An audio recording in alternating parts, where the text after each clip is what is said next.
Buenos días, alumnos. Comenzamos hoy la segunda clase de mecánica analítica para ingeniería civil. En la primera clase, hacia el final, terminamos viendo un problema donde se involucró algo de dinámica, porque tuvimos que ver el peso de la partícula confinada a moverse dentro de una curva, de una determinada curva. Es decir, que también tuvimos que ver la reacción, que es la normal, y entonces un poco nos metimos en la dinámica. Ahora volvemos de nuevo netamente a la cinemática. En la cinemática, pero ahora vamos a hablar de la cinemática del cuerpo rígido. Vamos a hablar de la cinemática del cuerpo rígido salteando la cinemática del sistema de partículas. Es decir, estas partículas están a una cierta distancia entre sí, conformando lo que se llama el cuerpo rígido, pero justamente no es un sistema de partículas aislado como vamos a ver cuando veamos dinámica de un sistema de partículas, sino que aquí las partículas están cohesionadas. Y entonces vamos a ver que las distancias mutuas se preservan frente al movimiento. Es decir, las distancias se mantienen constantes e invariables durante el movimiento. Entonces,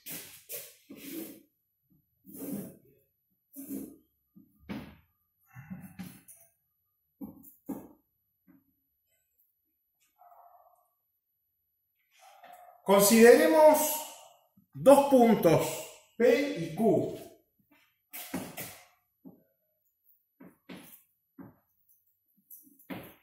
Por supuesto, ambos puntos pertenecen al cuerpo rígido, es decir, tenemos un vector posición para cada uno de ellos. El vector posición OP y el vector posición OQ.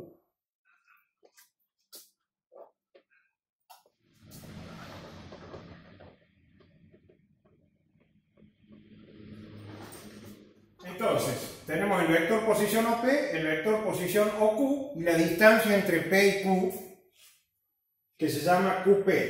¿Qué es lo que nos da? ¿Qué es lo que nos da la condición de rigidez?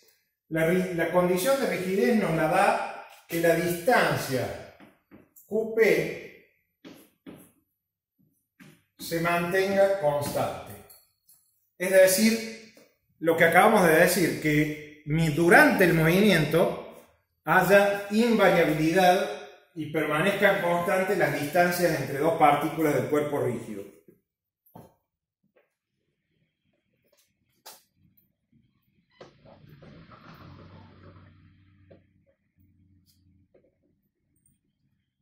Entonces, OQ más QP va a ser igual a OP.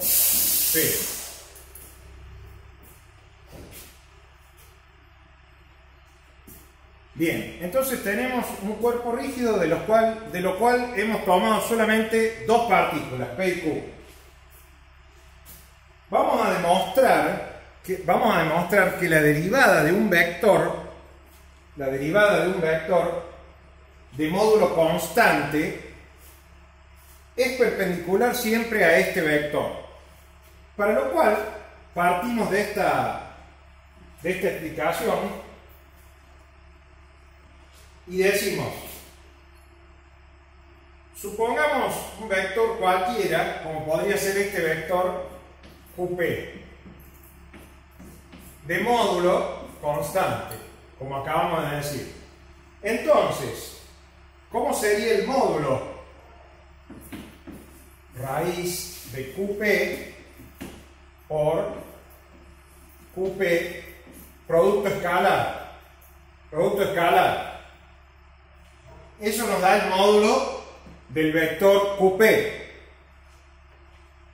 Es decir, que la raíz de un producto escalar es constante, quiere decir que el producto también es constante. Si el producto es constante, derivando miembro a miembro, utilizando la regla de Leibniz, diríamos la derivada del primero por el segundo más el primero por la derivada del segundo. En este caso, 2 veces la derivada del vector con respecto al tiempo por el vector mismo nos daría igual a la derivada de una constante, que ya sabemos que es 0. Entonces, como el producto escalar entre estos dos vectores da 0, quiere decir que esos dos vectores son perpendiculares. Es decir, la derivada de un vector de módulo constante es siempre perpendicular a este vector. Por otro lado, si tomamos esta expresión,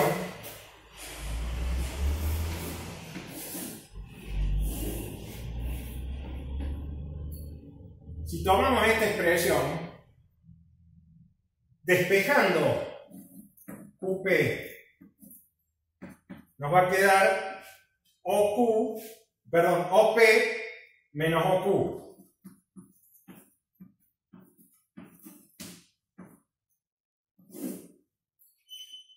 QP igual a OP menos OQ. Es decir que si nosotros ahora derivamos este vector, derivada del vector QP con respecto al tiempo, tenemos la derivada del vector posición de la partícula P y la derivada del vector posición de la partícula Q. O sea, tenemos V sub P menos V sub Q, según lo que hemos visto en la clase pasada, ¿verdad? Es decir que, por un lado tenemos este resultado, que el producto escalar entre la derivada de un vector y el vector es igual a 0, y por otro lado, que la derivada de este vector es igual a V sub P menos V sub Q. Entonces, si igualamos ambas cosas, es decir, nos va a quedar que, obviando entonces este 2, nos queda que la derivada del vector por el vector escalarmente nos da 0. Entonces, como la derivada es esto, Vp menos Vq, podemos decir que de acá y de acá, V sub P menos V sub Q por QP es igual a 0. Acá está, V sub P menos V sub Q por escalarmente QP es igual a 0, que nos da un escalar. 0 escalar. ¿Por qué? Porque es un producto escalar. Entonces, ¿qué indica este resultado? Este resultado es importante. ¿Y qué nos indica? Nos indica que las velocidades de dos puntos cualesquiera de un sistema rígido tienen iguales componentes sobre la recta que los une.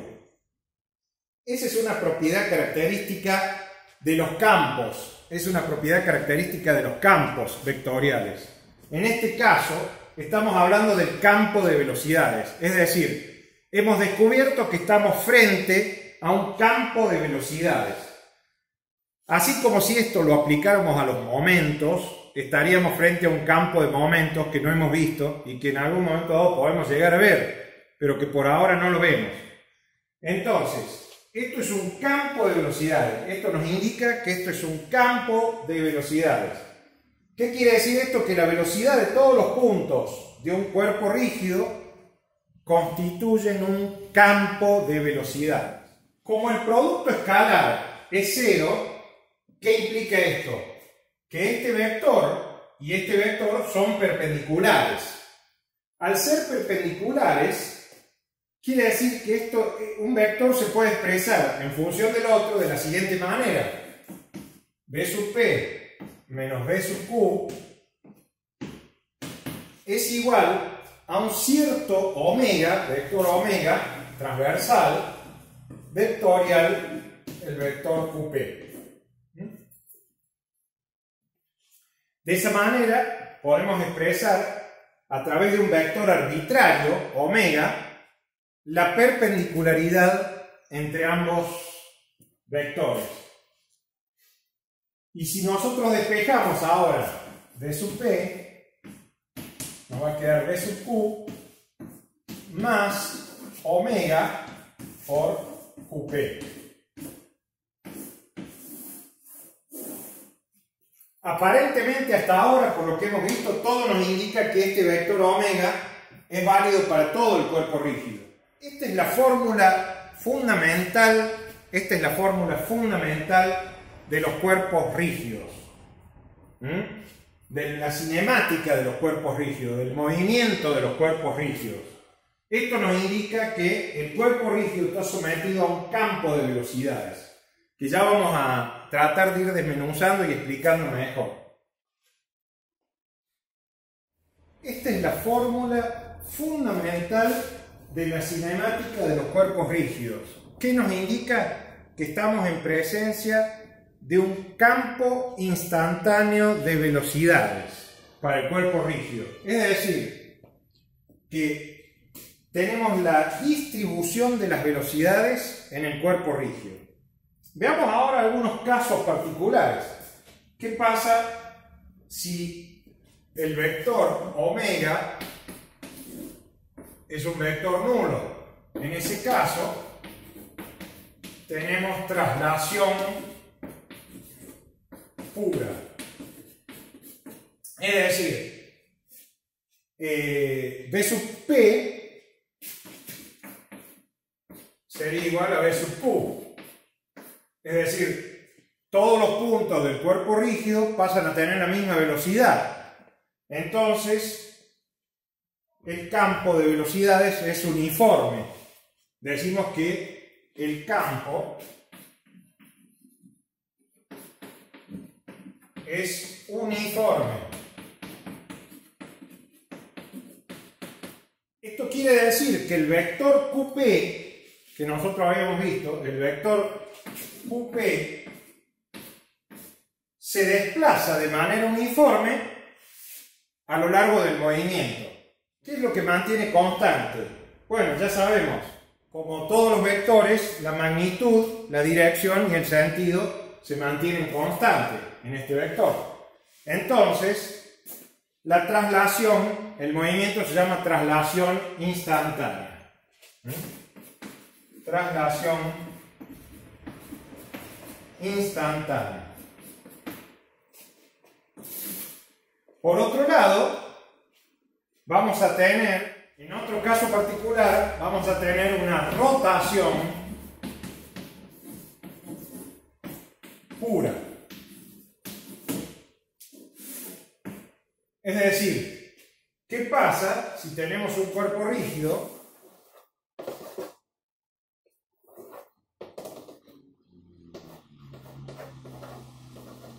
Tenemos un vector omega y tomamos algún punto de ese cuerpo rígido, por ejemplo, un punto P, cuya velocidad B sub P la vemos allí.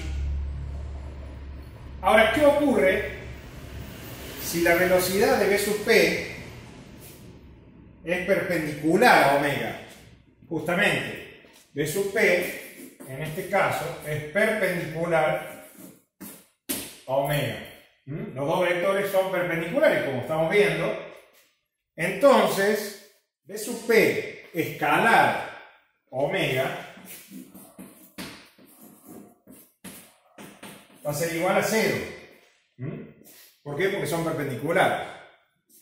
Quiere decir que si nosotros tomamos que en ese caso el cuerpo gira en torno a un eje, que lo podríamos llamar E, un eje E. El eje E quiere decir que está girando alrededor de ese punto, alrededor de ese eje. Entonces ahí tenemos una rotación pura. Ese eje se llama eje central. Nosotros no hemos visto el campo de momentos, directamente nos hemos venido al campo de velocidades, pero en campo de momentos se estudia que ese es el eje central. Es una recta cuyos puntos tienen velocidad nula. Es decir, si acá estuviera el punto Q, entonces V sub Q es igual a 0. Este es el llamado movimiento instantáneo de rotación. Es una rotación instantánea, así como acá tenemos una traslación instantánea. Y omega, el vector omega, es el vector rotación. El módulo del vector omega,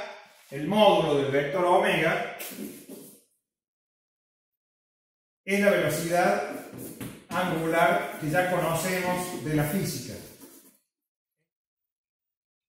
Ejemplo, veamos una estructura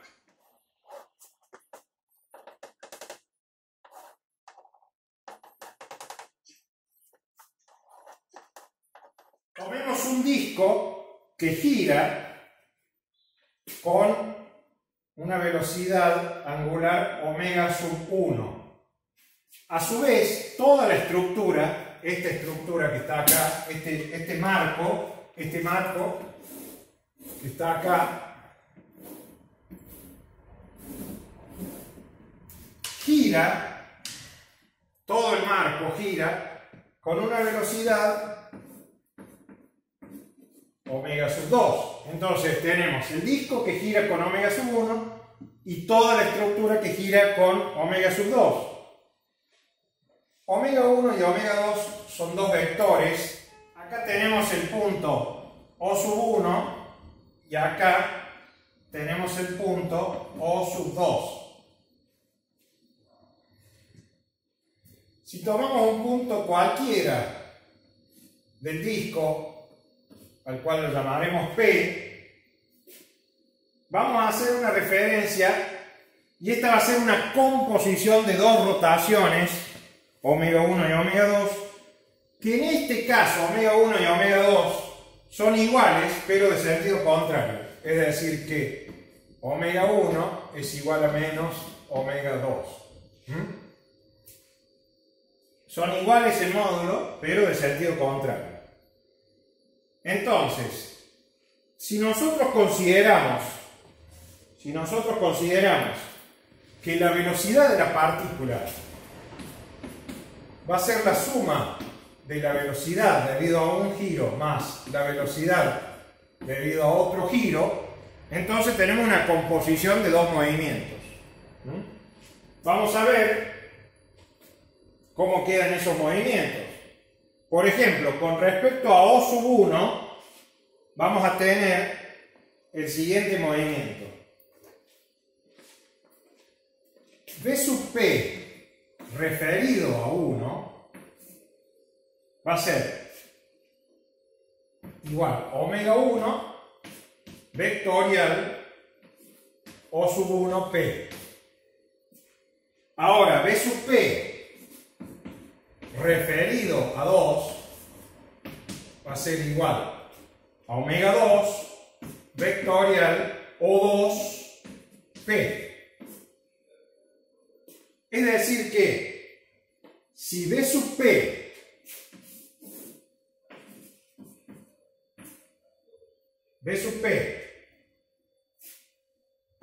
es el resultado de dos movimientos, el debido a 1 y el debido a 2, nos va a quedar que V sub P debido a 1 más V sub P debido a 2. Entonces, vamos a desarrollar esto y vamos a ver que V sub P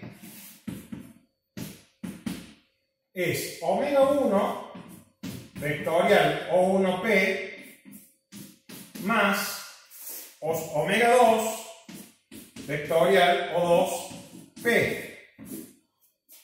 Es decir, tenemos la suma de un movimiento más el otro. Estamos componiendo los dos movimientos. Entonces, recordando que omega 1, en este caso en particular, es menos omega 2, es decir, son de igual módulo pero de sentido contrario, entonces B sub P va a ser igual a omega 1 vectorial O1P menos omega 1 vectorial O2P.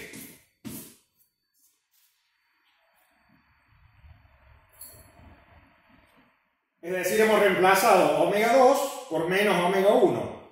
Sacando factor común ahora, omega 1, entonces omega 1 vectorial O1P menos O2P. Eso es la velocidad del punto P. Pero justamente O1P menos O2P nos da que esto es igual a omega 1 vectorial O1 O2. Quiere decir que la velocidad V sub P, acá no aparece P, es decir que es independiente del punto de que se trata. ¿Qué significa eso? Quiere decir que todos los puntos de la placa, del disco, tienen la misma velocidad. ¿Por qué? Porque no aparece P, es independiente del punto P. Es decir, que estamos en presencia de una traslación pura. Si vemos esto en planta, vamos a ver la estructura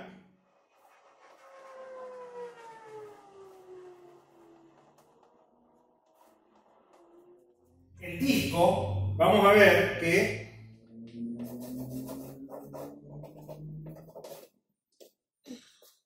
gira con omega 1, pero como a la vez la estructura toda gira con omega 2, estamos en presencia de lo que sería una traslación pura. Vamos a ver ahora uno de los capítulos más importantes de la mecánica, que es el movimiento relativo. Es decir, vamos a considerar dos sistemas de referencia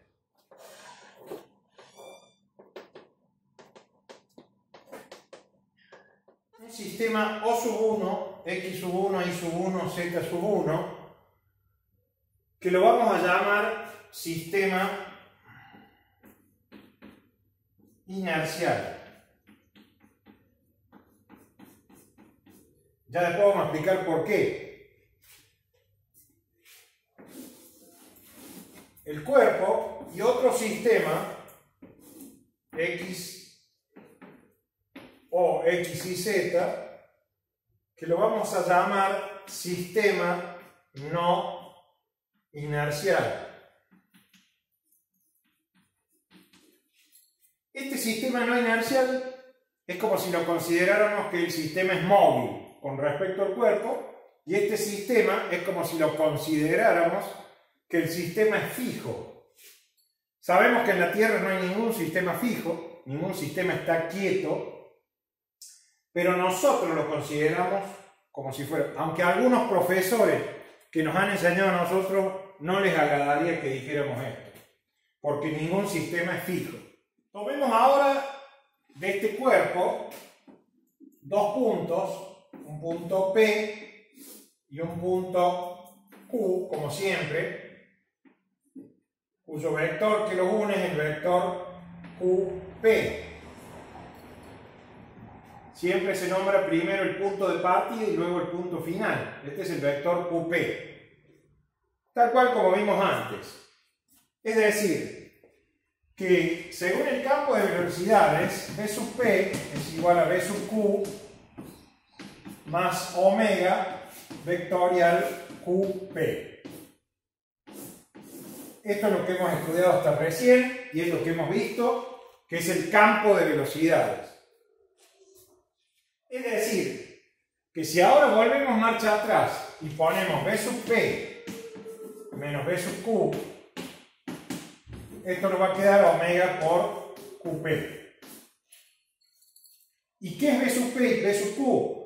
La derivada del vector posición OP con respecto al tiempo menos la derivada del vector posición OQ con respecto al tiempo, igual a omega por QP. Tal cual lo hemos visto recién. Es decir que si el operador derivada ahora lo agrupamos, tenemos la derivada de O1P menos O1Q con respecto al tiempo igual a omega vectorial QP. Todo esto lo estamos refiriendo a O sub 1, es decir, al sistema fijo. Entonces, quiere decir que extendiendo este concepto, quiere decir que ya sabemos nosotros que O1Q y O1P nos dan QP. O1Q más QP nos da O1P. Es decir que la derivada del vector QP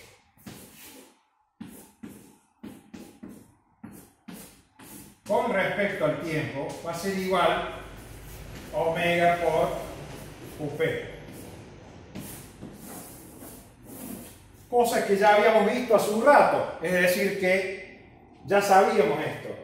¿Qué pasa si nosotros ahora tenemos los tres versores IJK? Entonces se lo aplicamos a los versores IJK. Es decir, la derivada, empecemos por el vector I. La derivada de I con respecto al tiempo va a ser igual a omega vectorial I.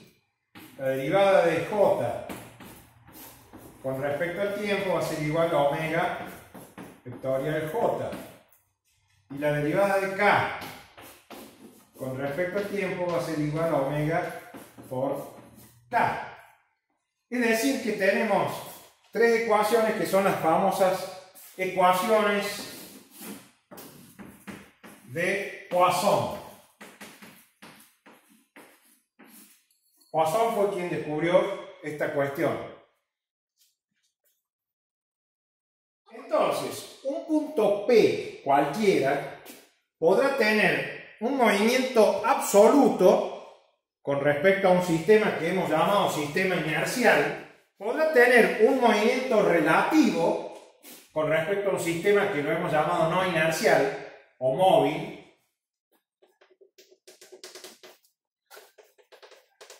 Recuerden que este es el que normalmente en los textos se lo llama sistema móvil y este es el que en los textos normalmente se lo llama sistema fijo. Y existe entonces un movimiento relativo con respecto al sistema móvil. Además, se produce un movimiento de arrastre entre un sistema y otro. Si al punto P se lo considera rígidamente vinculado al sistema móvil, entonces se va a producir un movimiento de arrastre, que ahora vamos a ver. Previo a eso, necesitamos definir lo que es la derivada de un vector.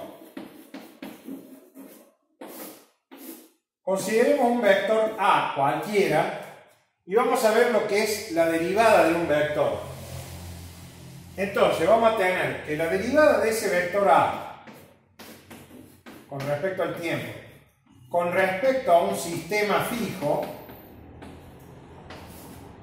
va a ser igual a la derivada de ese vector A con respecto al tiempo, con respecto a un sistema móvil,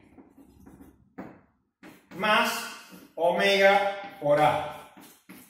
Esto es una definición, no la demostramos, es una definición y decimos que la derivada de un vector cualquiera A con respecto a un sistema fijo siempre es igual a la derivada de un sistema A cualquiera con respecto al sistema móvil más omega por dicho vector A. Y ahora vamos a aplicar eso a este caso.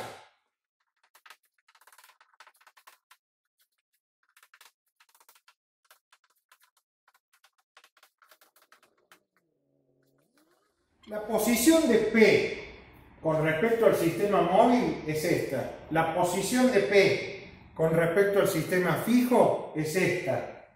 Entonces, ¿qué pasa si ahora proyectamos el sistema móvil con respecto al sistema fijo? Cada versor, si tomamos el versor I, proyectado sobre el sistema fijo, nos va a quedar de la siguiente manera.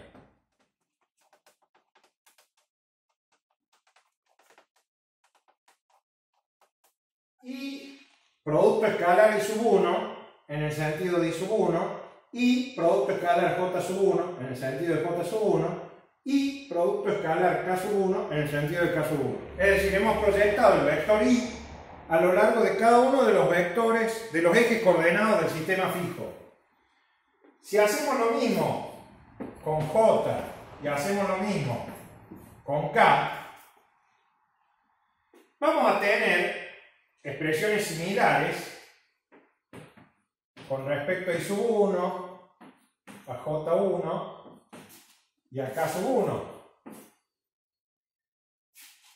Llamando a este coeficiente A sub 1, 1, a este A sub 1, 2 y así sucesivamente A sub 1, 3, este será A sub 2, 1, A sub 2, 2, A sub 2, 3 y así A sub 3, 1, A sub 3, 2, A sub 3, 3. Estos A sub IJ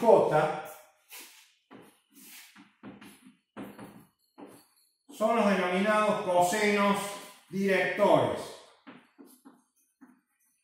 que nos indican la posición con respecto a cada versor.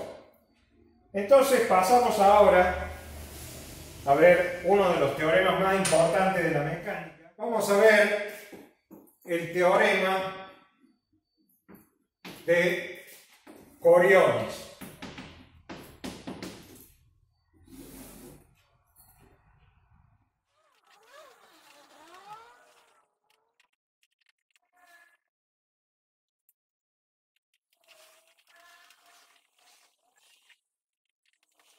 Muy bien, consideremos ahora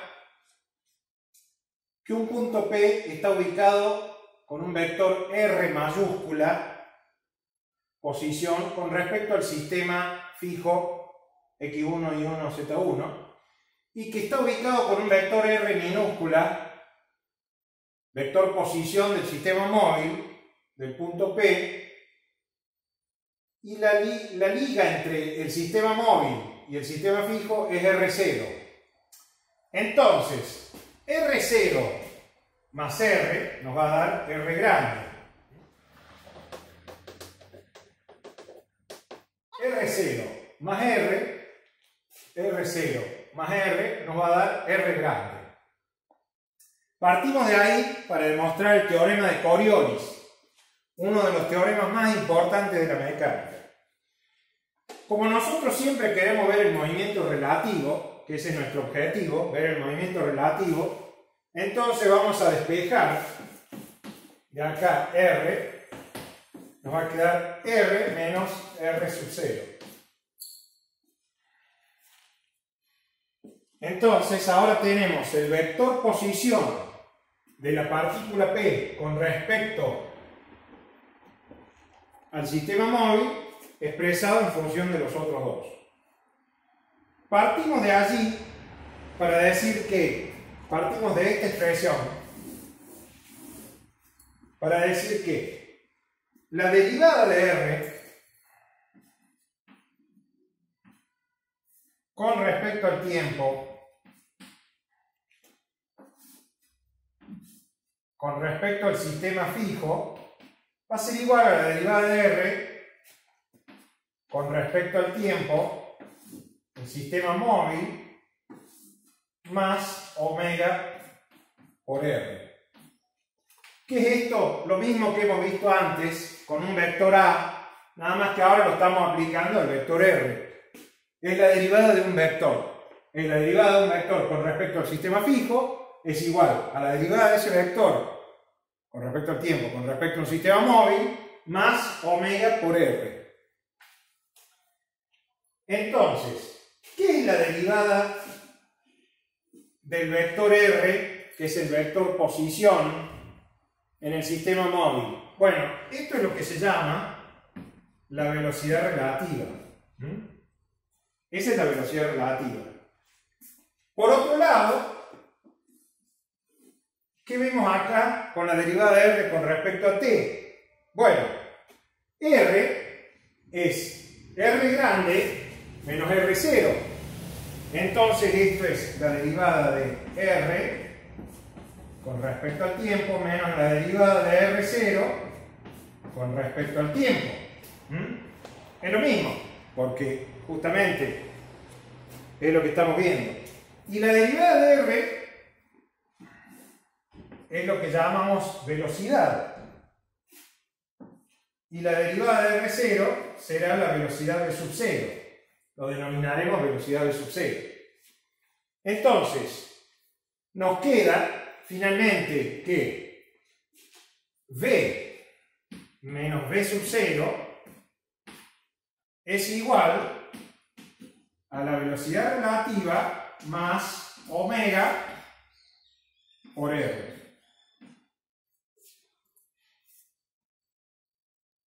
Despejando, obtenemos que V es igual a la velocidad relativa más V sub 0, que ahora lo pasamos a este miembro, más omega por R. Tenemos entonces que la velocidad absoluta, en este caso, va a ser igual a una velocidad relativa más una cierta velocidad, que la vamos a llamar, como la llamó Galileo, velocidad de arrastre. Velocidad igual a velocidad relativa más velocidad de arrastre es el denominado teorema de Galileo, que nos va a llevar al teorema de Coriolis. Entonces, el teorema de Galileo es velocidad igual a velocidad relativa más omega por R más V sub 0. O sea, velocidad igual a velocidad relativa más velocidad de arrastre. Tal cual como lo llamó Galileo. ¿Qué pasa si ahora derivamos nuevamente esta expresión?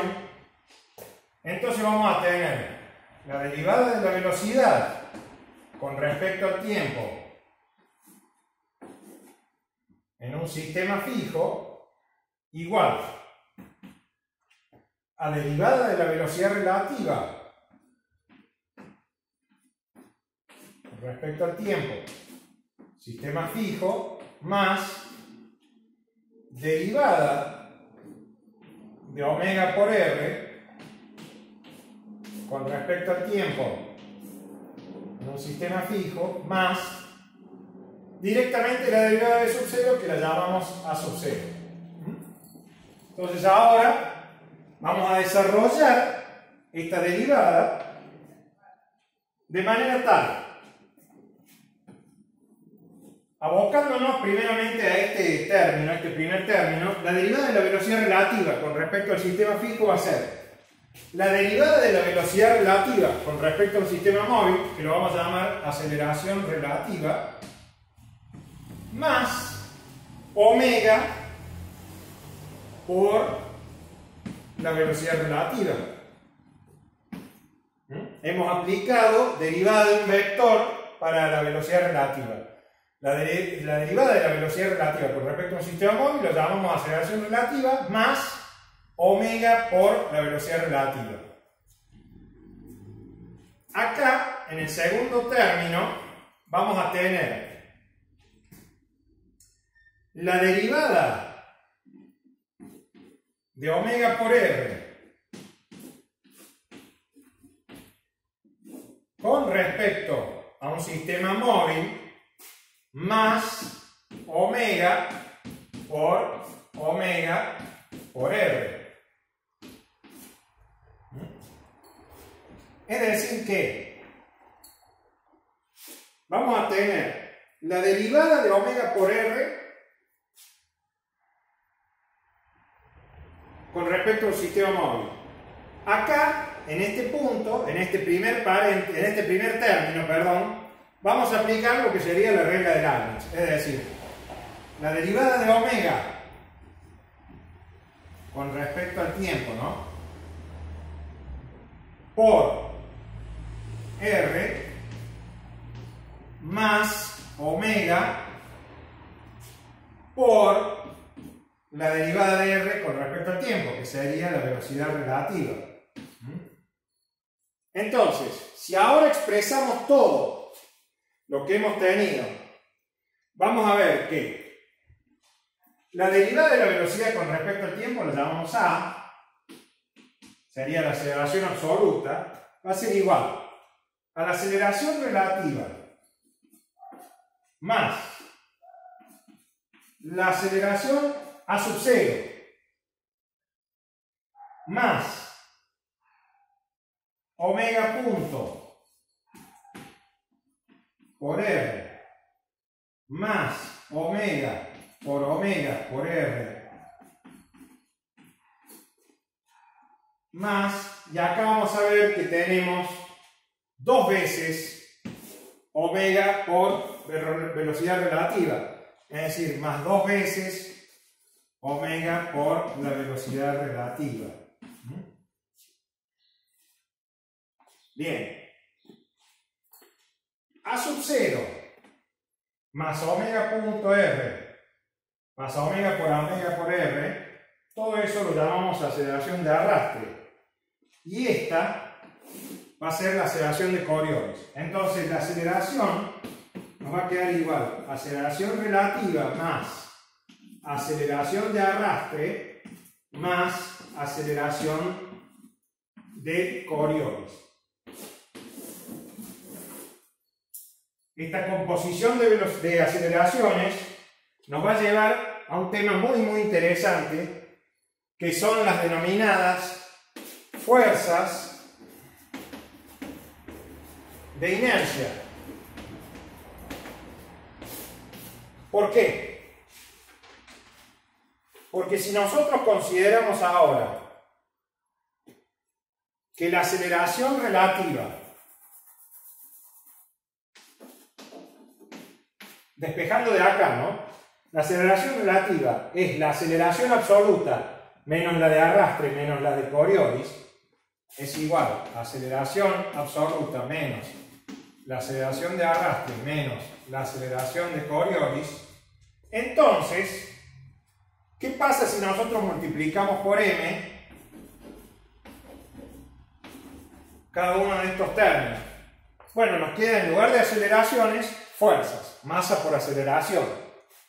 Quiere decir que en una aceleración, en un observador que esté en el sistema no inercial, el sistema que hemos denominado móvil, sistema no inercial, un observador va a ver otras fuerzas. Si nosotros analizamos masa por aceleración relativa, vamos a tener una fuerza absoluta menos dos fuerzas, una fuerza de arrastre y una fuerza de Coriolis. Es decir, nos salimos un poco de la cinemática para entrar en lo que es la dinámica, porque ya vemos fuerza, lo mismo que nos pasó en la clase pasada. Y entonces, la fuerza absoluta menos dos fuerzas, que son llamadas pseudofuerzas,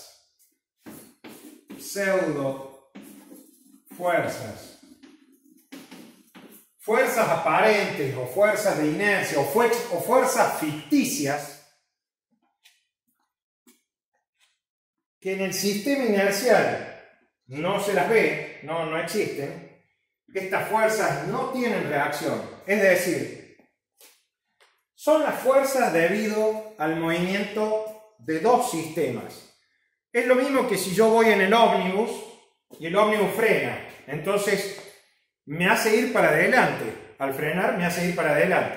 ¿Qué significa eso? Nadie me tocó atrás, nadie me empujó. Quiere decir que hay una fuerza, que es una fuerza de inercia, que hace que yo me vaya para adelante.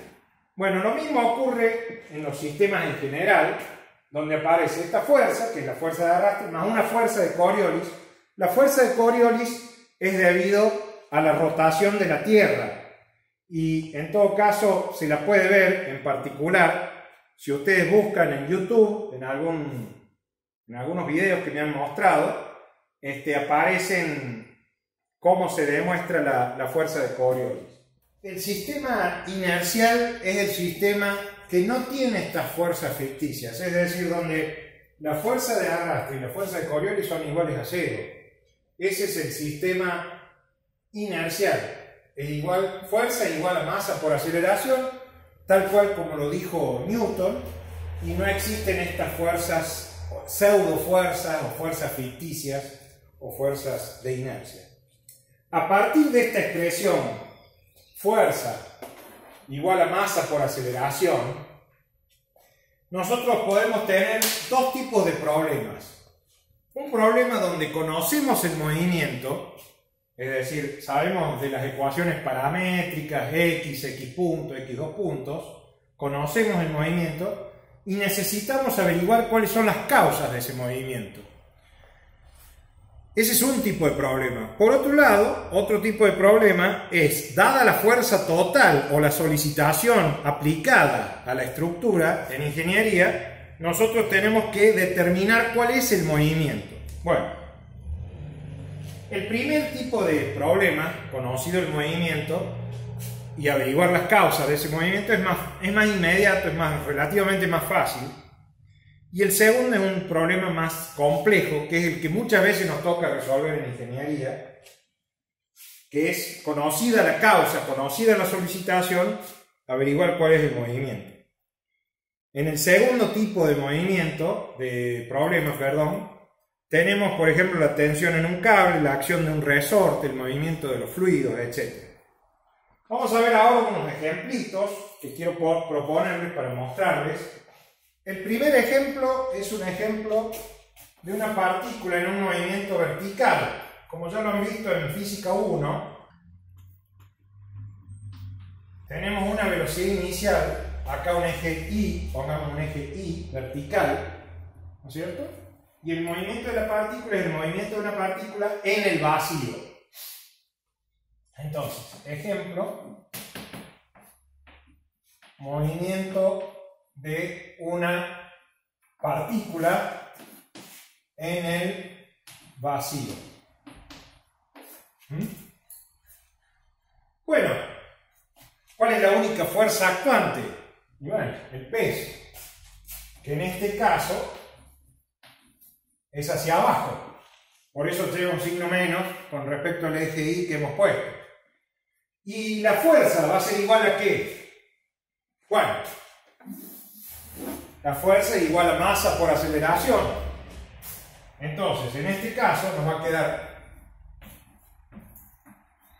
masa por la derivada segunda de Y con respecto al tiempo dos veces. Con lo cual, nos queda expresada una ecuación diferencial ordinaria. Si integramos una vez, nos va a quedar que la derivada de Y con respecto a t va a ser igual a menos G por T más una cierta constante C sub 1, integrando una vez. Dadas las condiciones iniciales, para t igual a 0, C1 nos va a quedar que la velocidad V sub I, va a ser igual a directamente la velocidad inicial, V sub 0. Entonces, V sub I es igual a menos G por T más V sub 0.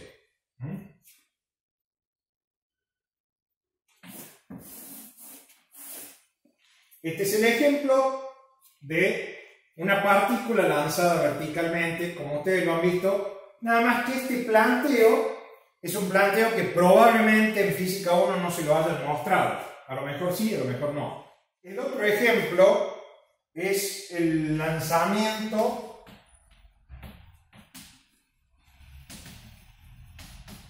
oblicuo. El lanzamiento oblicuo de una partícula también en el vacío, ¿no es cierto?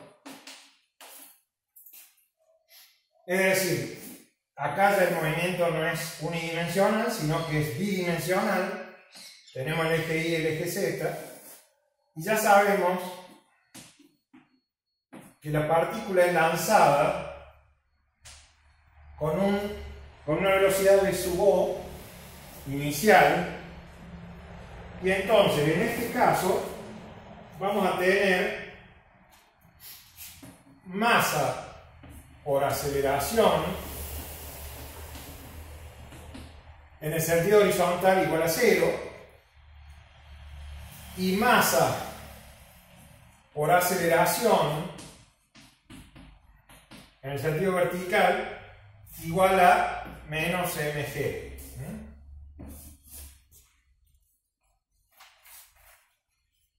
Ahora, analicemos la trayectoria en el vacío de este movimiento plano, que es el movimiento de una partícula que se lanza en el vacío.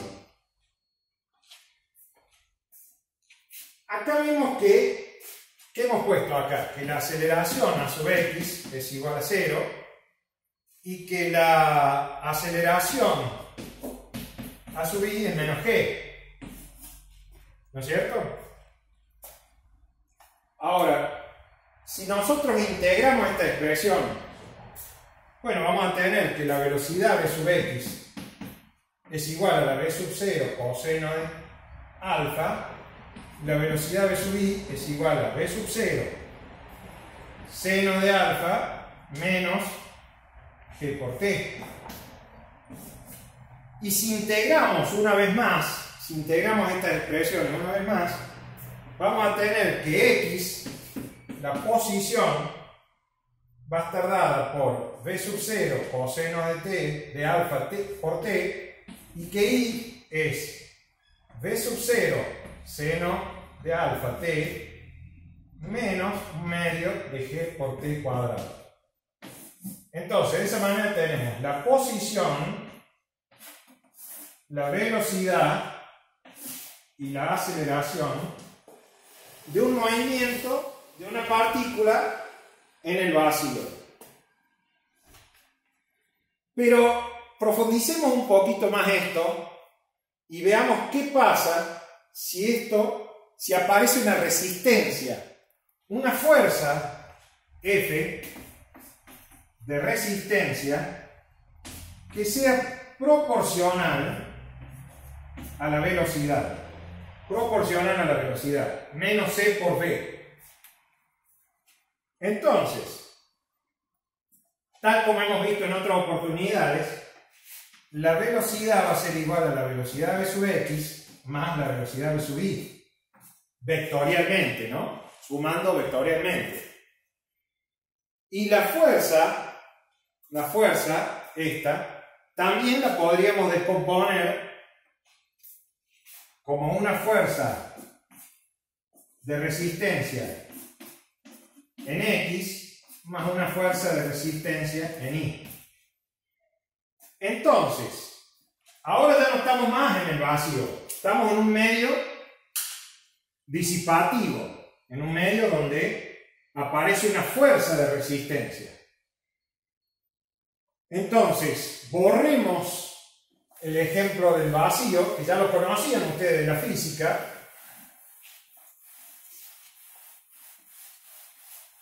Y veamos cómo queda en este medio disipativo. Bueno, según el eje Y, vamos a tener el peso, menos m por g, más la fuerza de resistencia componente en Y, igual a masa por la aceleración a sub I. Esto lo podemos expresar ya no vectorialmente, sino escalarmente, menos mg más f sub ri igual a m por a sub i, porque está todo sobre el eje y, o sea que ya es escalar. Entonces, ¿qué tenemos? Lo podemos expresar de esta forma, menos mg más f sub ri igual a masa por la derivada de b sub i con respecto al tiempo. La aceleración a sub i es la derivada de b sub i con respecto al tiempo. Entonces, despejando eso, la derivada de b sub i con respecto al tiempo va a ser igual a menos g más c sobre m b sub i. De lo cual voy a obtener b sub i. Si ahora me voy sobre el eje X, entonces menos c por b sub x va a ser igual a masa por derivada de b sub x con respecto al tiempo. De lo cual, despejando la derivada de b sub x con respecto al tiempo, voy a tener menos c sobre m b sub x. Obteniendo b sub i y b sub x, tengo la velocidad. ¿Cómo van a estar estas? ¿Cómo va a estar esta? Bueno, nosotros tenemos en el plano, acá en el plano, x e y, la partícula, y acá vamos a tener una fuerza, ¿no es cierto?, de resistencia, que como es proporcional, pero de sentido contrario, tal cual hemos planteado, es proporcional a la velocidad de sentido contrario, va a estar en la misma recta de la velocidad. O sea que se ve claramente el planteo. Con lo cual termina la segunda clase de mecánica. Todas las dudas que tengan, váyanlas preparando en una hojita y luego las vemos.